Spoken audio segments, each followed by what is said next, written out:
Berita pertama pemirsa, tim penyidik unit pidana khusus Kepolisian Resor Jember menetapkan kembali satu tersangka kasus dugaan korupsi anggaran pemakaman COVID-19 tahun 2021. Satu tersangka tambahan yakni mantan Kepala BPBD Jember Muhammad Jamil yang kini menjabat sebagai staf ahli Bupati Jember Hendy Siswanto. Setelah lama tidak terdengar, kasus dugaan korupsi anggaran pemakaman COVID-19 di lingkungan BPBD Jember kembali mencuat, menyusul penetapan satu tersangka lain oleh tim penyidik tindak pidana khusus Satreskrim Polres Jember. Satu tersangka tambahan yang ditetapkan tim penyidik adalah mantan Kepala BPBD Jember Muhammad Jamil yang kini menjabat sebagai staf ahli Bupati Jember Hendy Siswanto. Penetapan tersangka Muhammad Jamil berdasarkan hasil pemeriksaan sejumlah saksi, termasuk keterangan dari tersangka lainnya, yakni Kabid Kedaruratan dan Logistik BPBD Jember Penta Satria.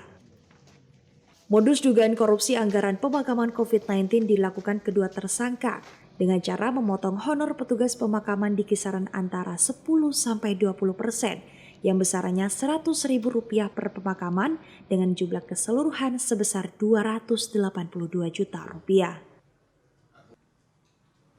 Penyidikan kembali menetapkan salah satu saksi dan ditemukan di situ memang ada suatu pelanggaran atau pidana. Kemudian dari hasil itu kita gelar ke Polda Jatim untuk melakukan gelar penetapan tersangka. Ada penetapan tersangka? Dari hasil gelar itu ada putusan untuk menetapkan salah satu saksi menjadi tersangka. Jadi total untuk kasus ini? Total kali ini tersangka berkembang menjadi 2 orang. Inisialnya?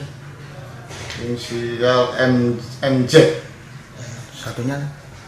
Satunya P. Itu dasar penetapan tersangka apa? Dari tambahan dari keterangan para saksi terkait tunjuk dan bukti yang berkembang pada saat penyidikan pada kasus tersangka yang pertama. Terus langkah selanjutnya seperti apa? Setelah hasil putusan gelar kemarin, kita melakukan pemanggilan terhadap tersangka inisial MZ. Panggilan pertama, dia harus menghadap hari Jumat kemarin.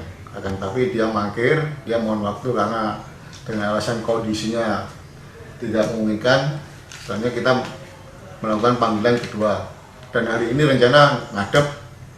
Akan tapi hari ini juga dia akan ngadep diwakili oleh pengacaranya dengan alasan untuk persiapan melakukan pra terhadap penetapan tersangka yang dilakukan oleh pihak Polres Jember. Namun karena dianggap kooperatif, tim penyidik tindak pidana khusus Satreskrim Polres Jember tidak melakukan penahanan terhadap 2 tersangka dugaan kasus korupsi dana pemakaman COVID-19 tahun 2021. Dari Jember, tim liputan mengabarkan untuk KJTV.